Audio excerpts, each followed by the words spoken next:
Okay, Jignesh, we will start now.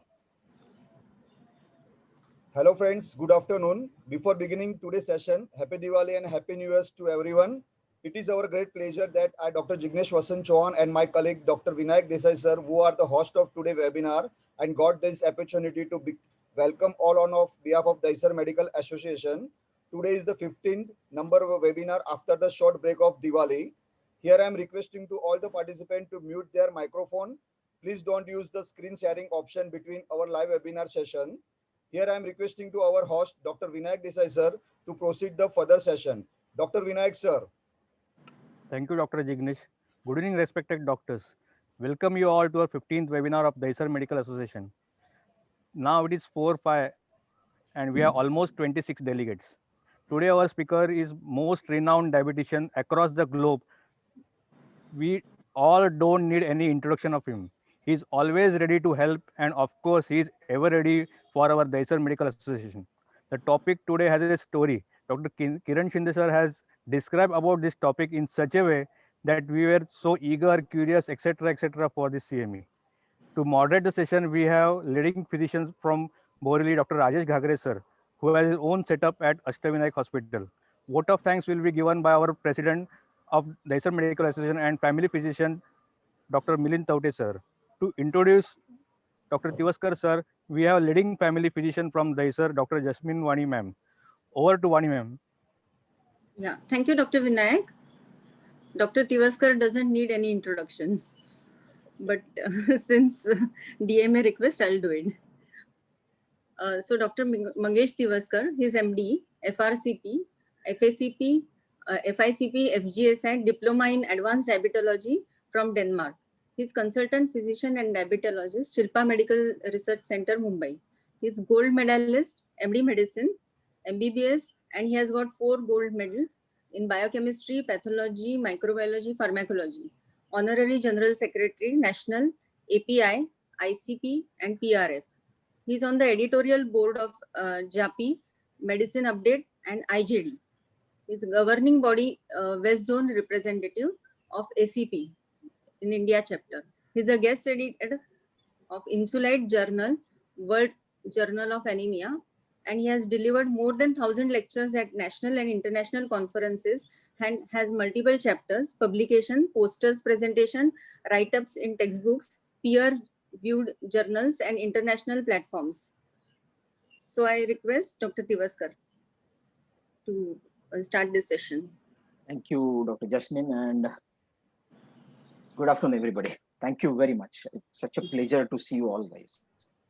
So, as Dr. Jignesh has already, I would say, uttered these words, but let me, from my side, wish you all a very happy belated Deepavali and a very happy and prosperous, healthy New Year, probably. And may God bless you all with all the possible happiness and mental peace these times. Now, today's topic is something which is very special. Thank you for giving me this opportunity.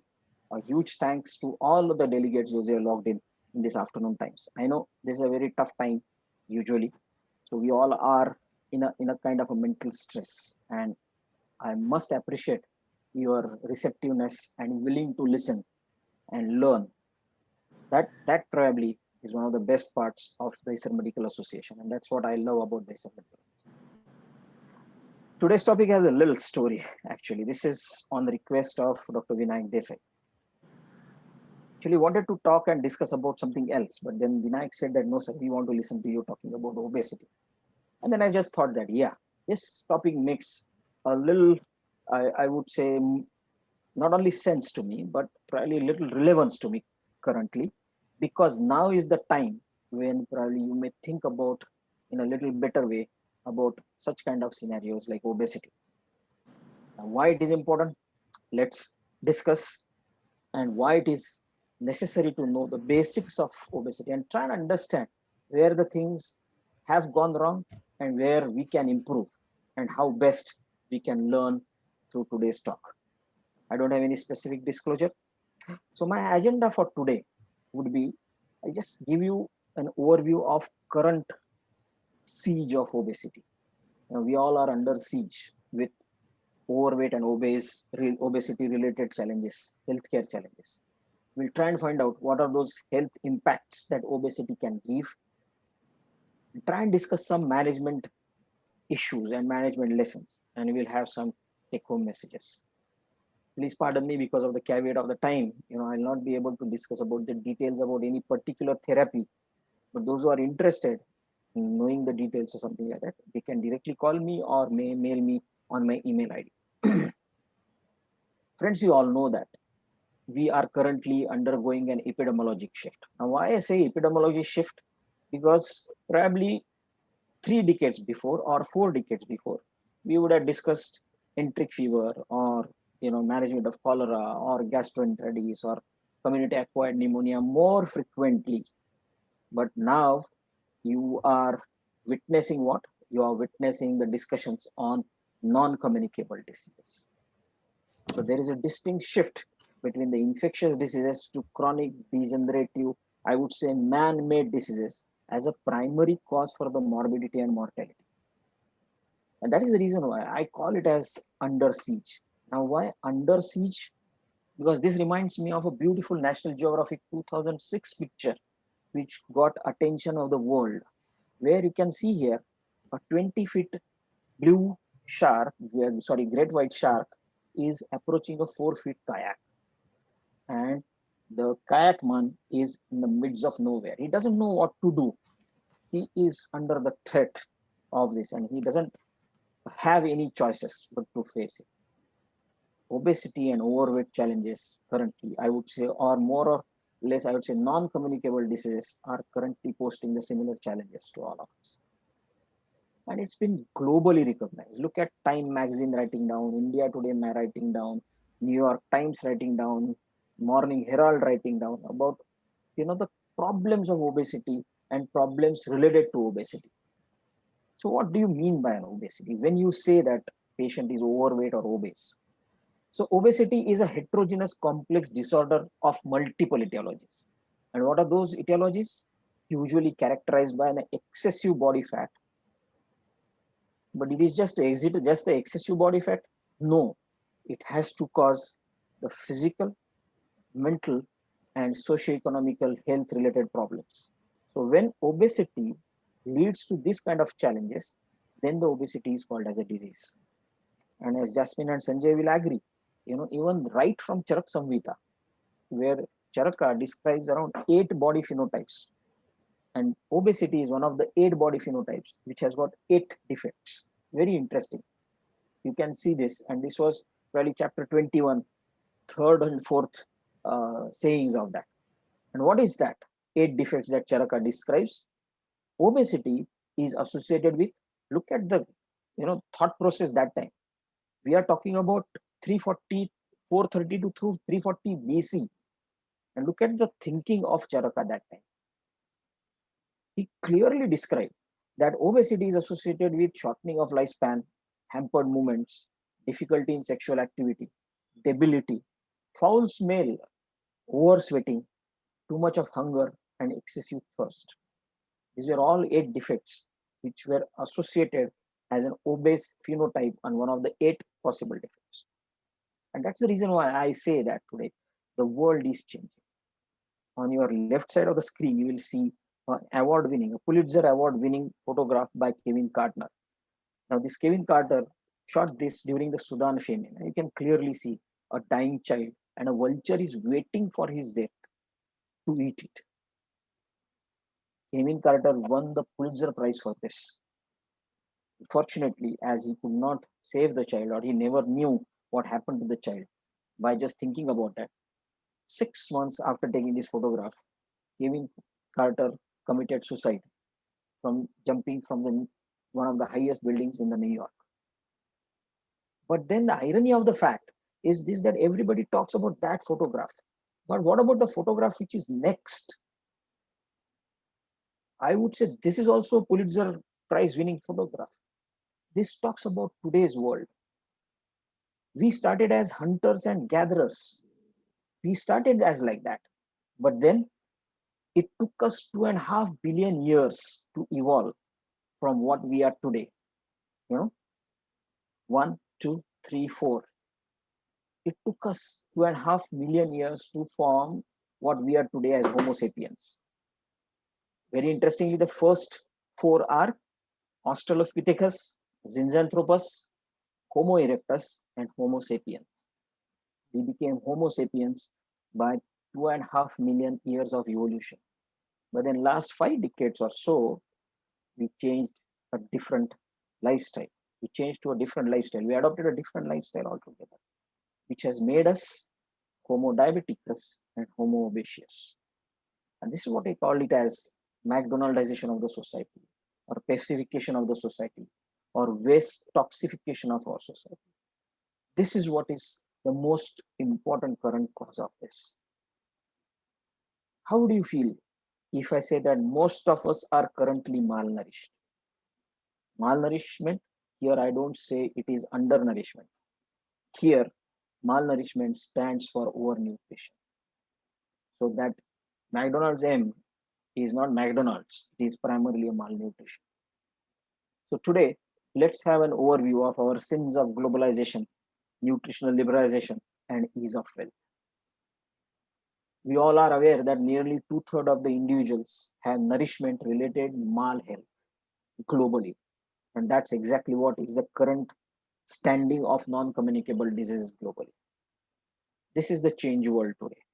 How beautiful these two pictures tell the story of today's world. Look at the television of 1990 and look at the belly size. Look at the television of 2020 and look at the belly size. This is what is the current revival. This all started because of the nutritional liberalization, or I would say nutritional affluenza that we all have. Look at the pre-agricultural era, where the food was energy nutrient dense, plenty of animal meat was available. There were no cereals, no dairy products. And the status of the people were robust, they were lean, they were tall, and their deficiencies were rare. Then we had the first agricultural revolution, where cereals came into the picture. Little fruit, vegetables, rarely animal products. Still, we continued to be lean and low stature. But then came the phase of what we call it as industrialization. We started eating more vigorously. We have started eating more animal fats. We started eating more refined sugars. We started eating more food with less fiber. We have started eating energy dense food, which has led us to overweight and obesity worldwide. Look at this. Even the cereals got polished. We used to talk about rice, but even wheat is today polished wheat, which is available. So it will not be wrong if I say that today food has become the weapon of mass destruction. We need to understand it. Paleo time, guys, ate to live. Now we live to eat. Look at the changing portion size. Now this is the 2010 picture that I have put in. 2020, the portion size has even changed. They have even made it bigger. You go to a McDonald's joint and they say that, okay, you pay me 5 rupees more and I'll give you 50% of an extra French fries and a bigger bottle of the Coke or a bigger glass of the Coke. And we feel that, yes, by just 5 rupees, I have saved so much of money. Do you feel really, have you saved on the money?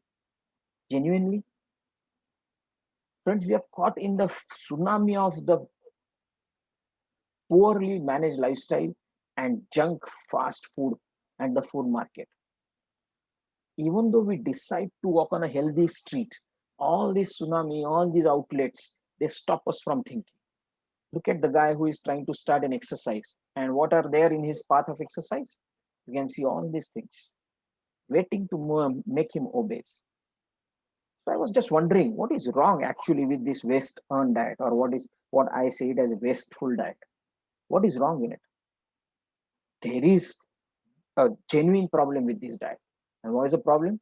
It is reduced energy it is nutrient density is very low. It has what compacted energy, very high on saturated fat, very high on refined sugars, very high on salt, and very low in fiber. All classical, typical obesogenic food, which ultimately leads to what we call it as a energy disequilibrium. And we all know our Indian mentality per se. So that's why today obesity is not the time of discussion. It's a pandemic. It's a time of action. Look at United States, 61% population is obese. India, around 20% of the population is already obese. And here I'm talking about overweight and obese. So imagine obesity as a biggest challenge to the modern medicine.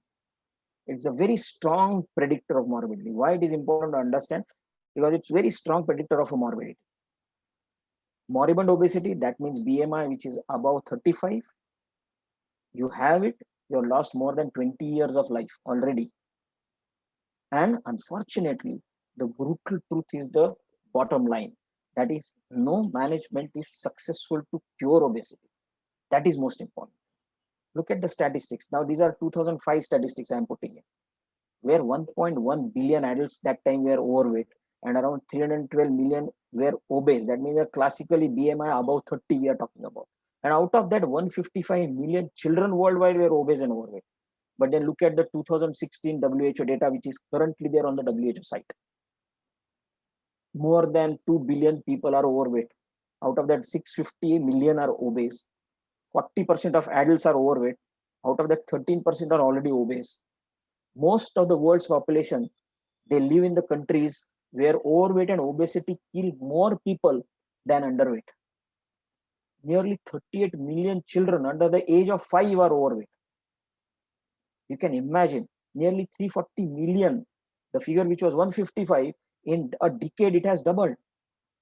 340 million children and adolescents are obese and overweight.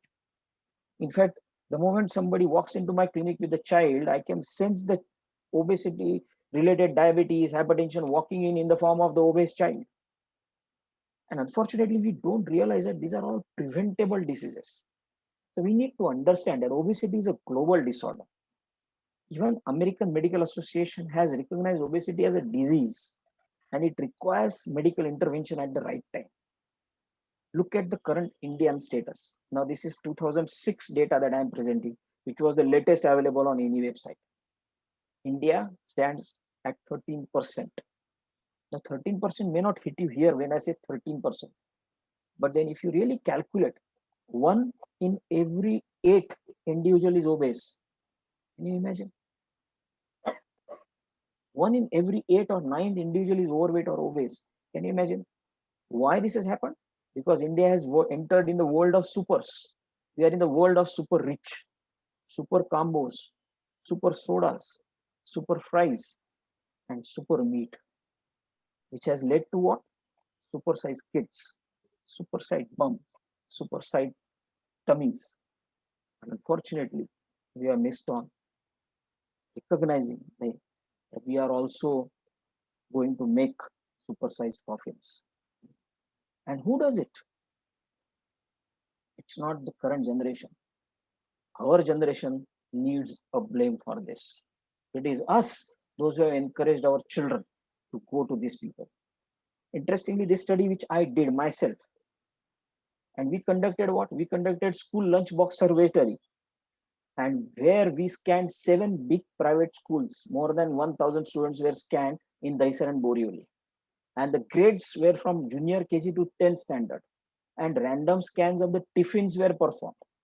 Tiffins. And more than 10,000, there's almost 11,126 lunch boxes were scanned. And to my surprise, mesmerizingly, only 12%, that is 1,332 boxes, had healthy diet of chapatis and vegetables and whatnot.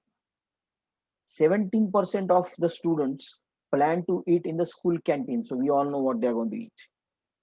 And 71, whooping number, 7,902 tiffins had what? White bread, chips, chocolates, biscuits, jams, fries, pastries, cakes, cream rolls, dry fruit bars, and whatnot. And we blame our kids of being obese. Schools have forgotten physical activity exercises. And that is what led India here, where currently we have got a population which is grossly getting obese. And this is a beautiful paper from Dr. Anjana and ICMR INDIAB study, where she has clearly shown that the prevalence of generalized abdominal and combined obesity was 56%, 72.2, 72%, and 51% respectively. Imagine half the population, according to the definition for the Asian population in India, is already overweight. That is what is led to this healthcare burden.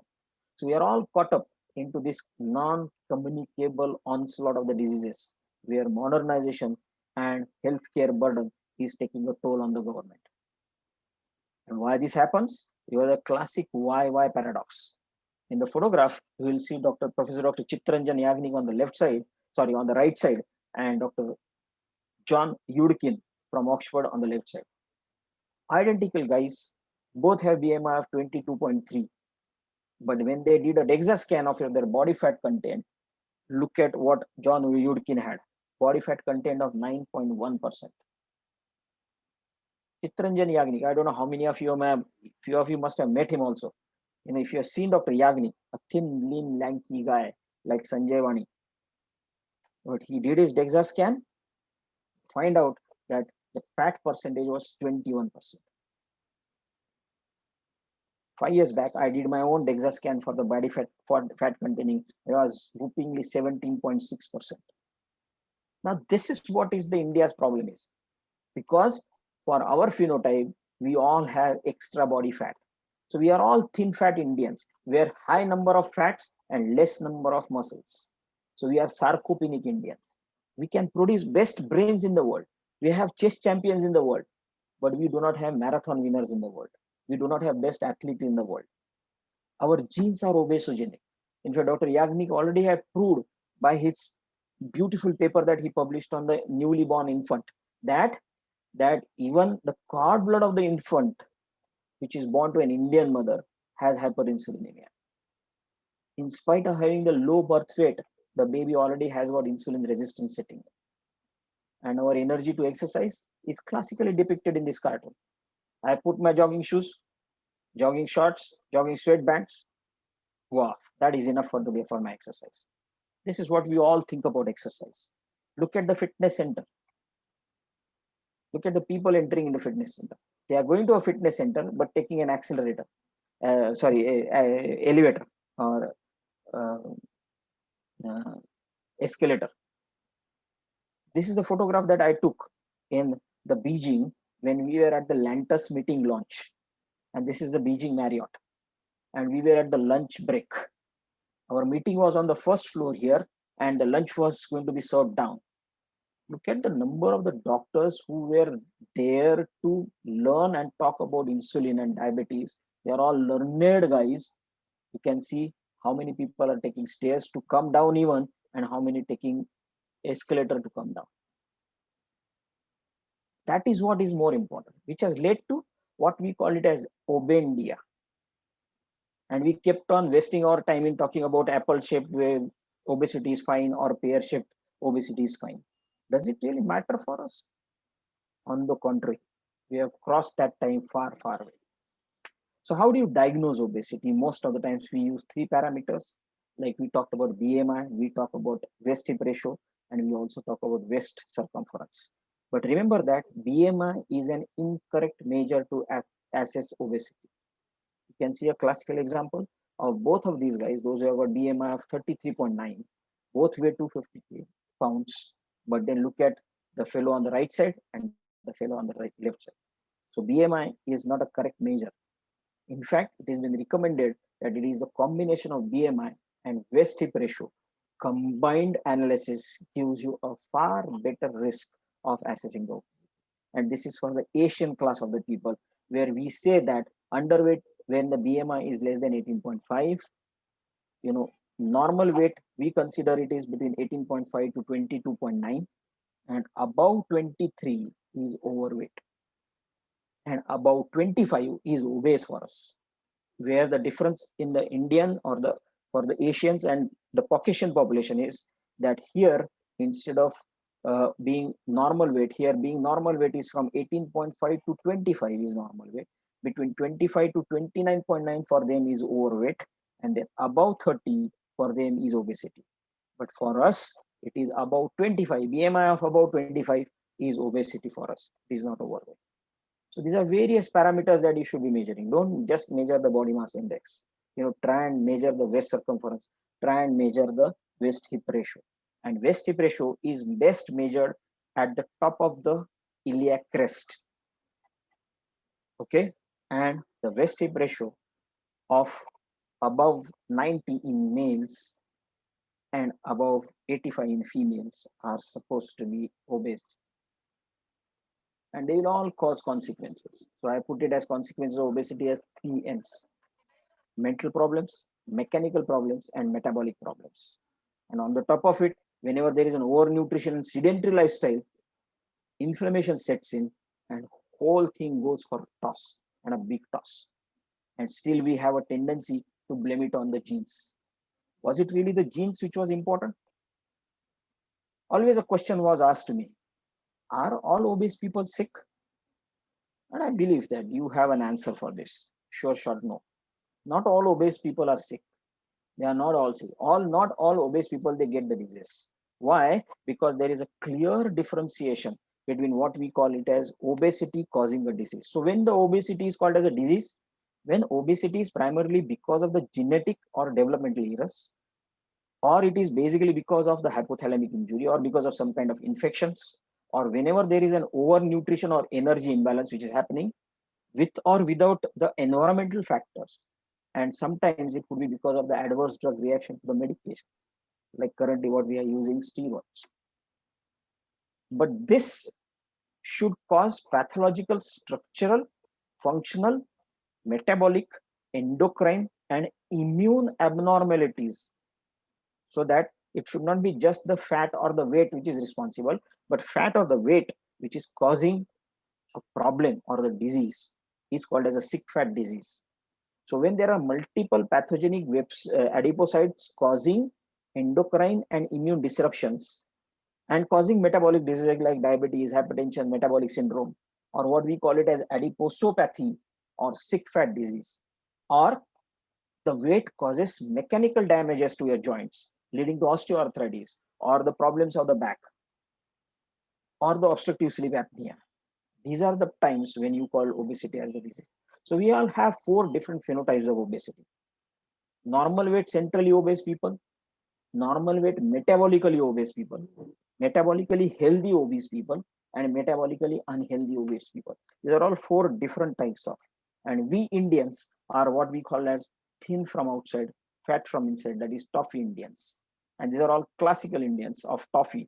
But remember that metabolically healthy obese people, they do exceedingly well as far as the outcomes are concerned.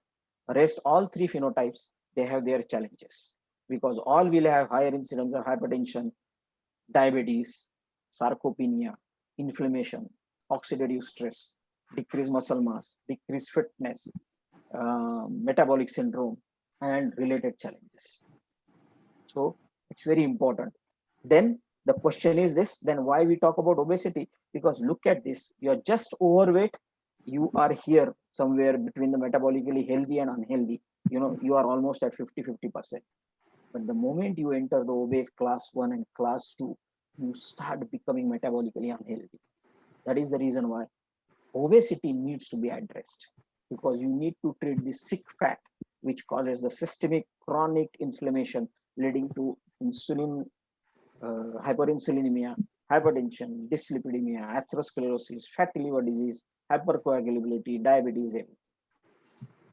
Whenever you are trying to assess or these patients of obesity, you need to consider almost all these factors, right from age, ethnicity, gender, severe risk factors, blood pressure, insulin sensitivity, genetics, everything you need to consider.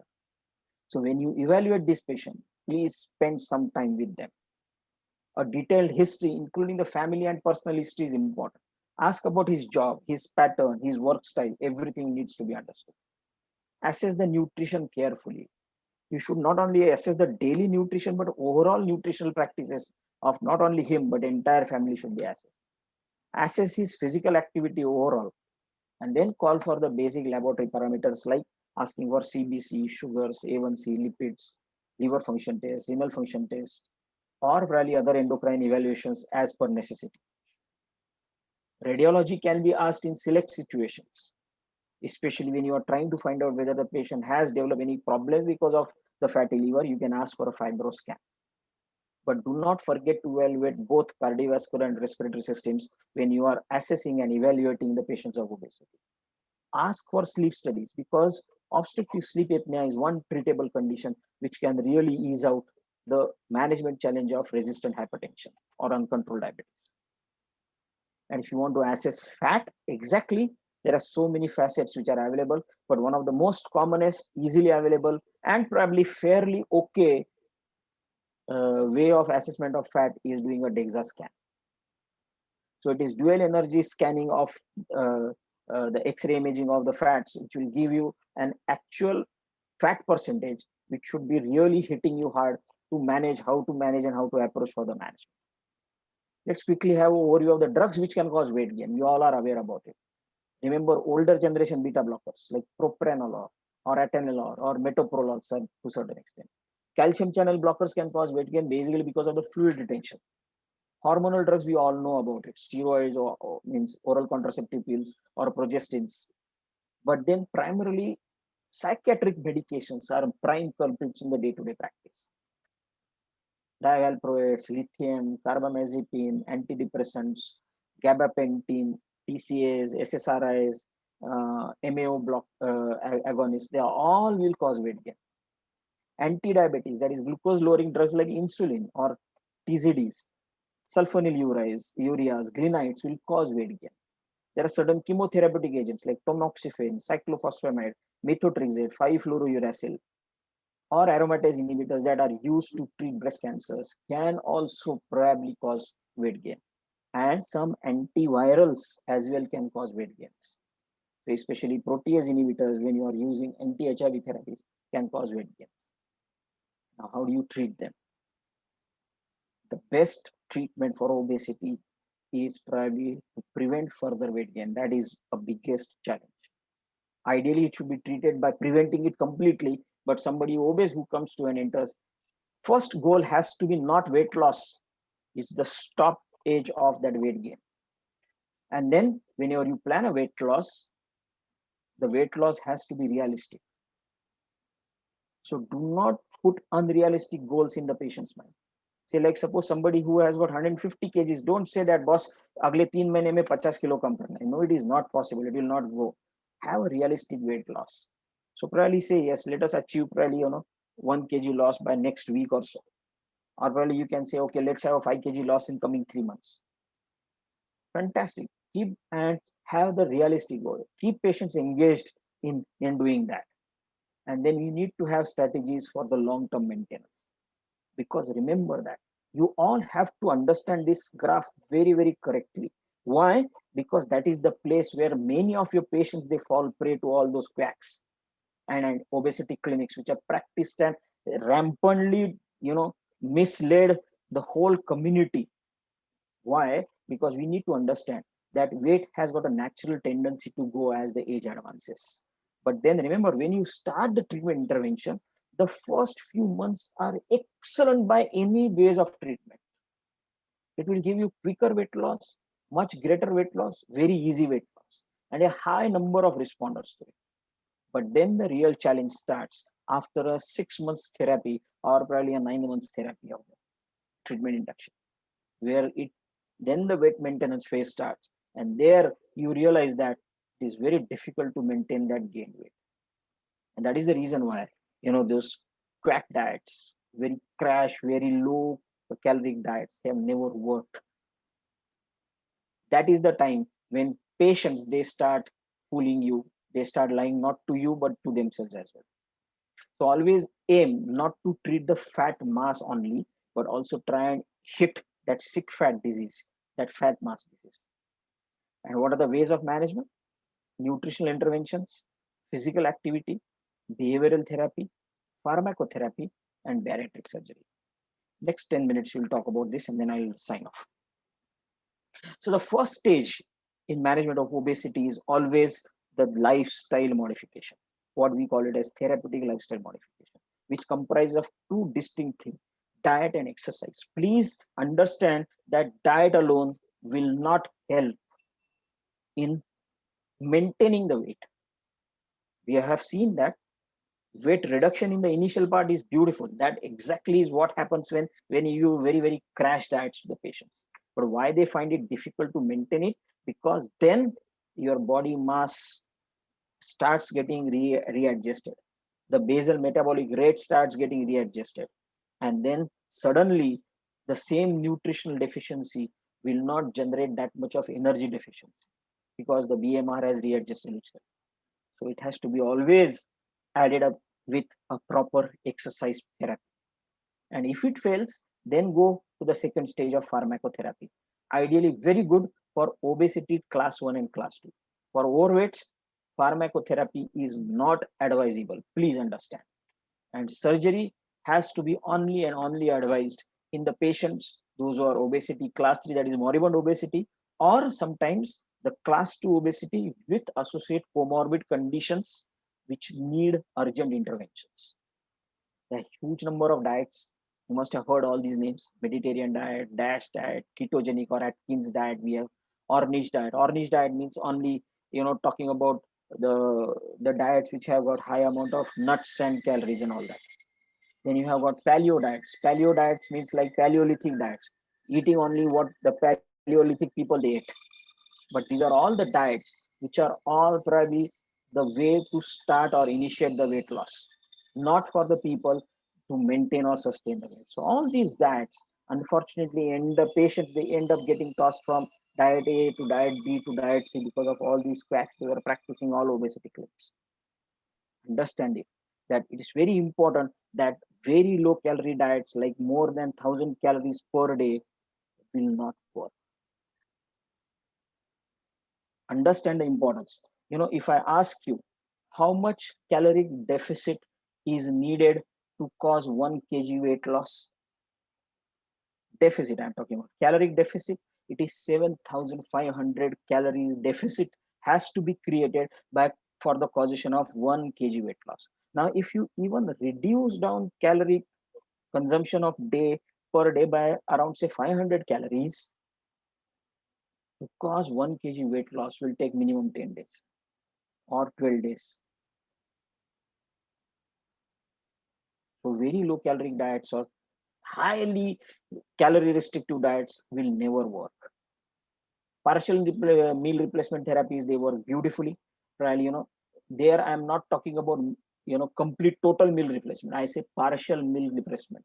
These all, there are so many preparations which are available, because usually low calorie diets or very low calorie diets, they can be associated with micronutrient deficiency. They can cause micronutrient deficiency. They increase the hunger. They reduce on the satiety. So probably partial meal replacement therapies are beautiful choices. And in fact, you can ask your patients to replace one meal, either a afternoon meal or a dinner time, by just having that, a shake or the powder which has been, which can be dissolved in the water, which have high number of high quality proteins, the complex carbohydrates and other nutrients, can be beautifully given as a meal replacer. When you start a physical activity, ideally to start with 30 minutes, start slowly and then increase slowly. But remember that any step or any exercise less than 5000 steps will not be useful, or any exercise less than 20 minutes in 24 hours will not be useful. Ideal weekly exercise time has to be 150 minutes, probably 5 days in a week for a Caucasian. But when it comes to Indian, I would say that at least 60 minutes of exercise daily, every day, no breaks at all, is important to actually induce and maintain the better caloric loss. Because by just simple walking, which is non-competitive, or non-competitive swimming or cycling, simple exercises will create an additional deficit of around 100 to 200 calories. Anti-obesity drugs are only in certain situations where BMI is more than 30, or where the BMI is more than 27 with comorbidities, or your therapeutic lifestyle has failed to generate the weight loss in more than 3 months of time. Different anti-obesity drugs are available. Unfortunately, there are no drugs currently approved as an anti-obesity drugs. Lorcaserin showed a promise, but unfortunately it had to be withdrawn because of the malignancy signals. currently available only drug which can be used is Orlistat, but it has its own challenges. We all know that Orlistat can cause, abdominal distension, discomfort, flatulence, and sometimes oily stools. So, pant wetting or, the stool incontinence is very common, especially in obese people. It is still a challenge. There are some investigational drugs which are under the development. Probably one of those are incretins. We all know that oral semaglutide is going to come, but there is set melanocyte, which is a melanocortin receptor agonist, or GLP-1 receptor agonist, which are combined with either a glucagon receptor agonists. They are also getting tried, or the protein YY agonists are getting tried, but they are all investigational drugs. Metformin, SGLT2 inhibitors also have got an additional pleiotropic benefits, but they are not primary anti-obesity drugs. So please do not use these drugs to treat obesity. They are not allowed to be used. A beautiful Ayurvedic product was available in between probably 3-4 years back, which was called as Carilluma fembreata. I really loved this product. It's basically an Ayurvedic product, which also popularly was called as Ran Shabar in Marathi, or Makad Shengudi we used to call, which was available. Tahan Ladu, Bhuk Ladu, you must have heard when your mother must have told when Sudama was given by his wife Tahan Ladu and Bhuk Ladu. This Bhuk Ladu was probably that Carilluma fembreata containing stuff, where your satiety is very, very fastly satisfied. So you cannot eat much, and you also eat smaller, and you don't feel hungry for a longer time. This was what the Carilluma fembreata was. It is available as multiple, there was a capsule which was available of 500 milligrams. Very popular content of pickles and chutneys during those times, but now unfortunately it is also been withdrawn from the market. Lastly, talking about bariatric surgery, there are 4 bariatric approved surgeries for treatment of obesity. The commonest is Roux-en-Y gastric bypass. Usually has a beautiful success rate and causes nearly 60 to 75% weight loss. Technically, 1 kg every day the patient loses, but then it has its own challenges, especially the nutritional difficulties that the patients encounter, sticking to the lifestyle that patients encounter, the burping, the exhaustion that the patients they encounter, probably osteoporosis the patients they encounter. They sometimes can be a challenge. Out of all these 4 surgeries, like vertical sleeve gastrectomy or laparoscopic adjustable gastric banding, one of the most effective is biliopancreatic diversion with duodenal switch. Very rarely done in highly moribund patient. In a very popular case where Dr. Lakdawala tried that, and what was the disaster. It causes a huge weight gain, nearly up to 80%, but it is most technically challenging and causes the severe micro and macronutrient deficiencies. So, to treat obesity, first and foremost, try and prevent becoming or getting obese. If at all you become overweight or obese, probably follow the law of caloric restriction with exercise. Why I insisted so much on food and exercise is primarily because that is the only approved current possible therapy to treat overweight and obesity class 1 and class 2. And of all the obese population we have, first 3 comprise of nearly 85% or 90% of the population. So this reminds me of a shloka which my father taught to me when we used to sit for the food. Whenever we used to have our lunch or dinner, it was compulsion to chant this shloka, where it said that Vadani kaval gheta naam ghya Sri Hari se, sahaj havan hote naam gheta fukache, जीवन करी जीवित्वा अन्न हे पूर्ण ब्रह्म, udara बरण नोहे जाणीजे यज्ञ कर्म. Meaning that when you take a first bite of the meal, you must realize that this is the God's gift. So please remember God. If you just remember the God, you will feel good. It doesn't require any prize or money. Why? Because this food that is being given to you by the Almighty is a complete truth. It's just not filling up of your tummy. It is that you are doing an yagya. But then if at all I have to teach my kids this shloka in today's time, I would say, Vadani kaval gheta naam ghya McDonald's se, सहज जेवण होते नाम घेता pizza हटचे. जीवन होई दुरित्व अन्न झाले ब्रह्मास्त्र. उदरभरण नोहे वाणिज्य यज्ञ नष्ट कर्म. Here is no yajna, your vanijya, your commerce is completely destroyed. This is what I call it as mass destruction. This is the place why we need to act. So if you need to stop this tsunami, act now. You need to build on the faiths. You need to stop this nutritional influenza. You need to start learning about the importance of being physically active. And that's the reason why most of the school, even to the health minister, I wrote that please start at least compulsory 1 hour of physical activity in school. These students have to go to the ground. Also teach your patients to take a minute to think about the food when they enter the grocery store, to the corner store, to the movie theaters, to the fast food restaurants, to the sports events, and even at the school. Make a habit of reading the food labels. You should check the food labels before you purchase the food. That's how probably we'll learn to eat smartly. And that's the reason why I say that the action is needed at all levels, right from individual to the social, to political, to FDA levels, to media levels, everywhere, political levels, everywhere the action is needed to treat this. Why? Because it is so true that this statement, which has come from Harvard Public School, where they say that in human body, as in the world, if you control the fuel resources, you influence a lot of other things as well. How true it is. No matter it may be real fuel or a fuel in the form of energy and food that we eat. Maybe probably another satyagraha is needed. I'm still looking for the magic. I'll stop now before somebody says this to me, or Dr. Vinayak would, stop, or Jignesh will ask me to stop. Thank you very much for your kind attention. I would be very happy to answer your questions. So my humble request to all of you, please don't waste your earns on the Western diet and let the West earn on it. Thank you very much.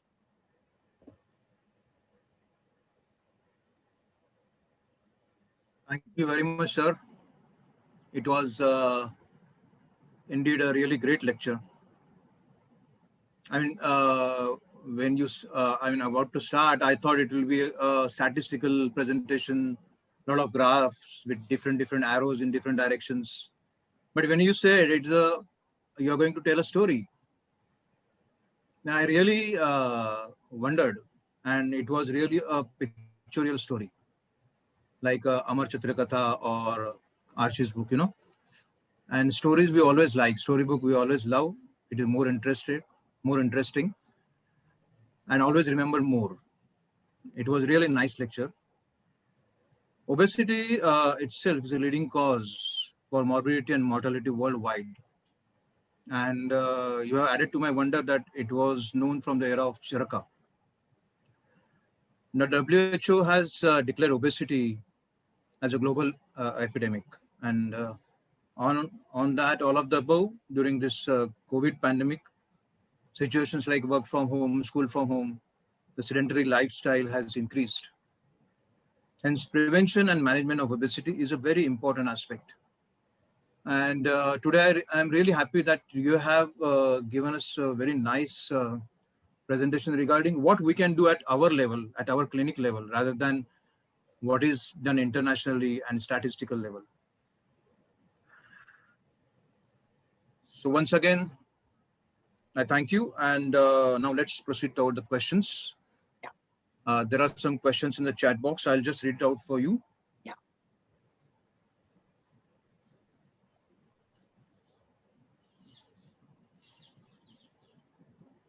Well, first, somebody has mentioned that, sir, as in your PPT scene, you have good knowledge about Charaka Samhita also, and in Charak Samhita, obesity mentioned as Medorog. Yeah, Medora or Sthula or Medara. Medora or Sthula. That, probably you can ask Jasmine or Sanjay to talk about it, because they are champions of, Ayurveda, and they have read better Charak Samhita than probably I have a knowledge about. But whatever I had a knowledge or I had a chance to see and read few of the pages was mesmerizing. I'll tell you, you read Hippocrates, you read Charaka, you will realize that these are the guys that have such a huge and big vision, such an understanding. That time, with the limited resources, they could create magic during that period just by mere thinking and a rationally used common sense. This was mentioned by Dr. Jignesh Chavan, in fact. Yeah. And he has also asked, sir, can you recommend any Ayurvedic medicine with the allopathic medicine in patients for the treatment of Yeah, obesity? I really loved this campaign. That is the reason why I mentioned about Carilloma fimbriata, because that was one of the real good medication which has shown some promise that time. Unfortunately, what happened is this, that even, and it was launched by Zydus, but unfortunately they did not get a support for their investment.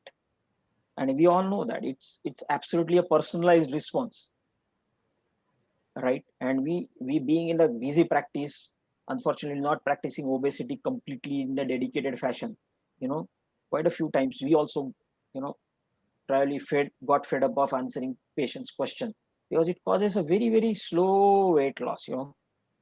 There you require a lot of persistence and perseverance and patience. Thank you. And one more question from Dr. Jignesh Chavan is there any role of metformin in obesity?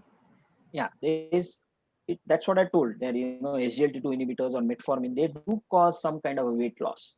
Surely they cause, but they cannot be used for treating obesity as an anti-obesity agent. I mean, They are rather, I'll still modify the question. Yeah. Yes, they are still an anti-diabetic or glucose lowering drugs with having additional pleiotropic effect of weight loss. Same as GLPs. Oral semaglutide has shown a beautiful promise. And I'm more than sure. In fact, currently liraglutide has also a label of being approved as the weight loss agent outside India. DCGI has not yet approved for weight loss. GLP-1 analogs, but still GLP-1 analogs do have got a promise, surely. Right, sir. But then remember that, unless and until the basics are correct, these drugs are not going to be doing any magic for you. Any magic. I mean, in non-diabetic patient, obese patient, I mean, it is not recommended. It is not recommended. That's what I said. I would like to club one more question with that. What are the preferences of anti-hypertensives and anti-diabetics, which anti-diabetics you already just mentioned, anti-hypertensives in obese patients? Is there any preference or anything? Yes, a good question, Rajesh, especially when the first, as a whole, as an antihypertensive armamentarium, we have still for any condition, except there is a specific contraindication, the best drugs class of the choice are either ACE or ARBs. All the regards taken, and especially if you are too much bothered about the cough as a part of the story, ARBs, they are the most excellent drugs as the first line, second line, third line, protective, preventive, primary prevention, secondary prevention, everywhere, even in the renally compromised patients as well, except whenever there is a potassium as a challenge or very rapidly declining EGFR or in a dehydrating condition. These are the only three areas where probably ACE and ARBs will have a limitation. Otherwise, everywhere else, probably ACE and ARBs are still the drugs of choice. Okay, sir. One more question from Dr. Sheila Rathod. Can we use glucobay plus metformin for weight loss? I mean, metformin you already mentioned, but glucobay plus same way again. Acarbose or even alpha glucosidase inhibitor as a class. Honestly speaking, if you use it with metformin, fair, but there has to be a presence of diabetes. If you have non-diabetic scenario, you are not actually advised to use these drugs, because if somebody challenges you in the court of law, there is nothing which can actually protect you. So please do not use these drugs off-label unless until you have discussed this with your patient, told him or her that you are going to use this drug. Officially, this drug is approved for this, but I am trying to use this for giving you a little bit of weight loss. Are you okay with it? With the proper informed consent of the patient, if you are using it, where you should store that consent properly throughout, then only please use all these drugs for an off-label use. Otherwise, please don't. So what about metformin in PCOD in context with obesity? Metformin there is not used to treat obesity. Metformin there treats hyperinsulinemia, which is responsible for causation of obesity. Polycystic ovarian disease basically has got a lot of insulin resistance. Hyperinsulinemia is a part of the polycystic ovarian disease, right? So metformin has a multi-pronged effect, and one of the pleiotropic effects that metformin offers there is weight loss. One more question was from Dr. Sunita. GLP role in obesity, which you already mentioned. Yeah. I think we'll go ahead with another question. Sorry, there are a couple of people, those who want to use their mics to ask the questions, I believe. Well, 2 people have raised their hands, I believe. I can see that. Okay, I mean, Those who want to ask the question, please unmute yourself and ask Yeah. Dr. Rajesh to give you a chance, and then probably ask the question if at all. I yeah, believe- please. Those who want to ask questions, please go ahead. If they cannot type on the chat box or question and answers, probably. Yeah, there was some question which is there coming up, Rajesh, probably from Dr. Anita Chawla. She wants to find out why my patient who has undergone a bariatric surgery a few months ago gained weight. Really, just check out what kind of bariatric surgery this patient has undergone. It's quite possible that the patient might have undergone that, I would say a banding, a gastric banding, which must have slipped. Or probably, if the patient has undergone a sleeve gastrectomy, then just check out how much proportion of the stomach was taken off, and whether the patient is following the diet restrictions very carefully. Right. It's very important. One more question from Dr. Sheila Rathod. Not related to the today's topic, but seeing lots of patients slightly overweight and with a high triglycerides above 400 and normal cholesterol Mhm. and LDL level with normal sugars. How do we treat them? Is it because of the increased carbohydrate? Will paleo diet help in such patients? Yeah, as a matter of fact, I'll tell you, Dr. Sheila, is that this is what we call it as a classical typical Indian type of dyslipidemia, Indian phenotypic dyslipidemia. Indian phenotypic dyslipidemia is completely different than a global population or a Caucasian, where we have as an Indian, we have got high or normal or high cholesterol levels, very high triglycerides. We have got low HDL, and we have got normal or slightly borderline high LDL, but our small dense LDL molecules are extremely high. So this is more of, I would say, a classic atherogenic dyslipidemia that we encounter. But the problem why Globe does not talk about triglycerides is primarily because they don't have a challenge of hypertriglyceridemia as Indians have, and that is the reason why Indian Lipid Association have come out, LAI has come out with guidelines saying that it is just not LDL cholesterol that you're supposed to target, it is the non-HDL cholesterol, which is also extremely important and needs an attention.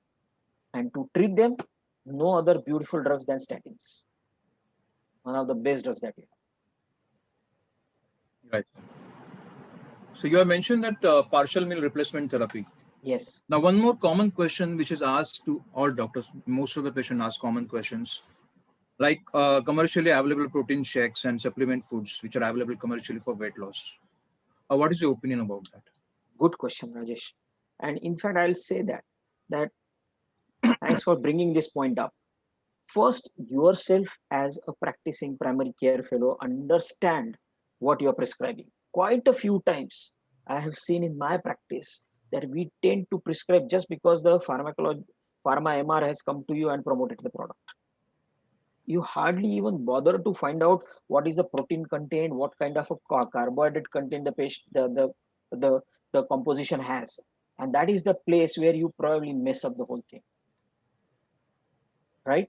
So remember that you need to understand the composition correctly and a correct way of using it.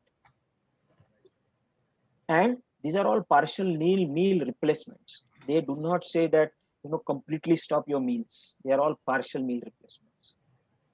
And whenever you are using the patients, especially with renal compromise, you need to be a little more extra care. Right. We practice diabetes, so we do have got a habit of checking up as far as whether it is a good for diabetic meal replacement or not. But hardly we check for the renal safety of the product, Right, sir. and which can be a big problem. Right. So before Right, you sir. prescribe, try and understand the composition. There are different compositions, different percentage of the proteins, what type of the proteins that it has, what type of carbohydrates they have, what type of fats it has, and then plan accordingly. Very informative. And one final question now. Now, we all know that morbidity associated with the obesity. But when patient is under anti-obesity treatment, management, exercise, drugs, everything, do they develop morbidity during weight loss program? Yes, absolutely. They can What are develop the- morbidity. What is They can, your but then advice? yes, definitely they can. So number one, the first thing is that they can always, don't take it that now I have initiated the weight loss management on you. Really, you will never get associated possible outcome of morbid. No, but surely you can be rest assured that whatever the possible morbidity which is going to come, if at all it has to come, which surely give you a chance to pick it up, to treat it, and plan for it adequately when you are yourself vigilant on it. So follow Right. the basic protocol as usual as you are priorly following for investigating or monitoring these patients. Right. So don't take it boss कि आज मैंने weight loss कर दिया तुम्हारा. And one of the most important thing that happens is this, that patients tend to feel sir अभी मेरे को diabetes क्यों हो गया, सर अभी मेरे को blood pressure का गोली बंद करना चाहिए क्या. Please tell them that it is very important for you to understand that it is not that I am managing you now. It is just like an insurance policy. Right. I invest now, I get long-term benefits.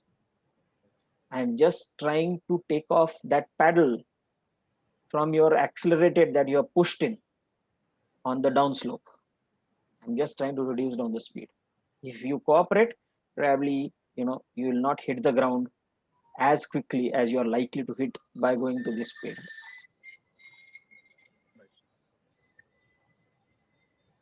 So thank you very much. Thanks a lot. It was really a nice lecture, and you have got a lot of compliments in the chat box. You can go through it. Now I hand over to. Sir, there is one more question, Devan sir, and- from Nakrani, sir. Okay. Akshay, Sorry, I okay, have not hi. seen. Hi, Akshay, hi. So you can speak out for you. Your comments, Akshay says, your comments on intermittent fasting for diabetes mellitus and obesity. I know what he's asking. I know that. I thought that somebody would ask me this question. To be very honest, I do not agree to that. To be very honest, I do not agree to that. Again. And that is the reason why even the fellow who has started this intermittent fasting concept and a type of a typical diet that he came out of it for a weight loss, you'll all see that now he has got more litigations in the court rather than probably he must have gone out of his advocacies. Of course, it has caused a good amount of weight loss, but then it has also posed quite a lot of challenges as far as diabetes management is concerned, like excessive hypoglycemia, worsening of renal failure, worsening of retinopathies, worsening of neuropathies have happened primarily because of these programs. And in fact, life-threatening hypoglycemias have really put this fellow under a lot of judicial scanner currently. You'll not find any more hype of that diet, which was initially probably a year and a half ago. So it has to be always a sort of, I would say, a individualized approach that you need to see. Rajesh cannot wear what size of shirt I wear. So I cannot ask Rajesh to fit into my size. That is inhuman. You need to understand that there has to be a completely individualized therapy. That is the reason why I insisted so much on preventive aspects rather than therapeutic, because managing obesity you don't have therapeutic choices too much. In fact, same thing happened in between. Bariatric surgery has been overdone for not obesity. In overweight people also, sir, mera diabetes theek ho jayega. They have went for a bariatric surgery. And now 5 years, 7 years afterwards, when diabetes has come back, they have started gaining weight. Now they are in a fix, they cannot do anything. So we need to understand that right therapeutic approach and right kind of advice that time is going to be pivotal. Right, sir. Thank you. Sir, one thing, sir, anything about, in brief, about keto diet, sir? Absolutely useless. Side effects, something Useless. long term. You have seen what happened to Amir Khan. Did you know that? No, sir. Massive, steatohepatitis. Okay. Because nobody in India is adequately trained to handle the keto diet. Now, Dr. Anita wants to know what is a keto diet. The keto diet is primarily that they are trying to replace carbohydrates by fats, and a very high amount of fat, just because of the slowness of the metabolism,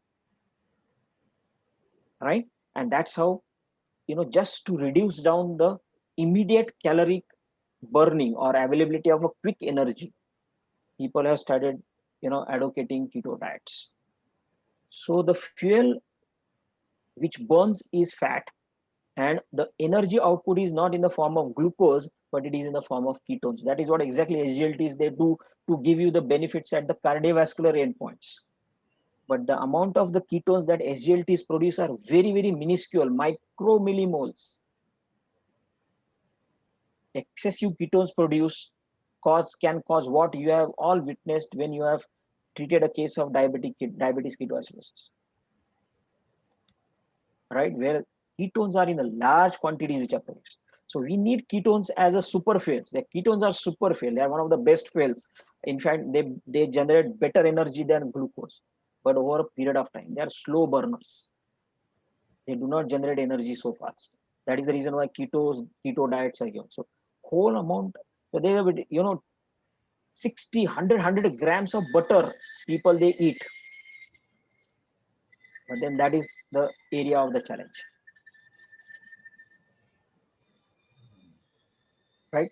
So keto diets are not good diets. Good for initiation probably, but they are not successful because it ultimately causes a lot of steatohepatitis or the fat deposition in the organs, fatty pancreas, fatty liver, fatty kidneys, everywhere.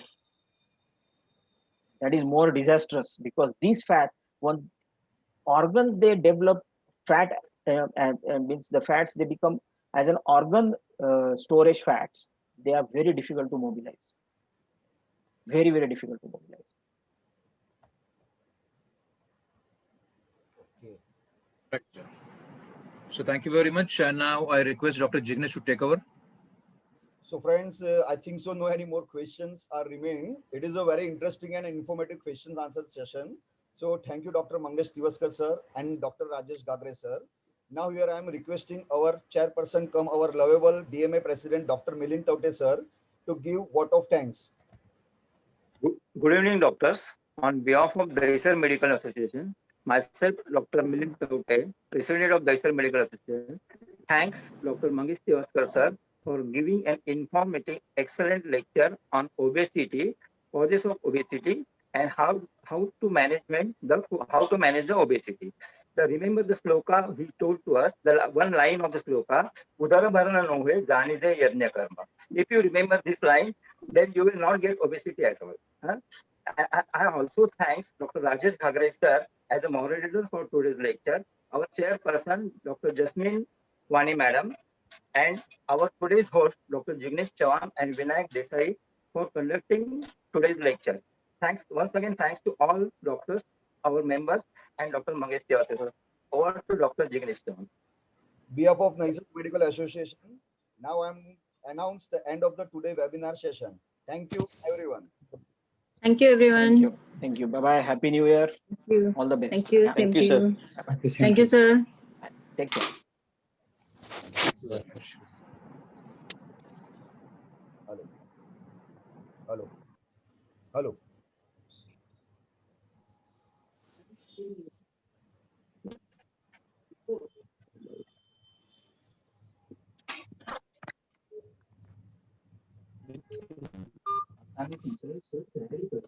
Hello. अच्छा,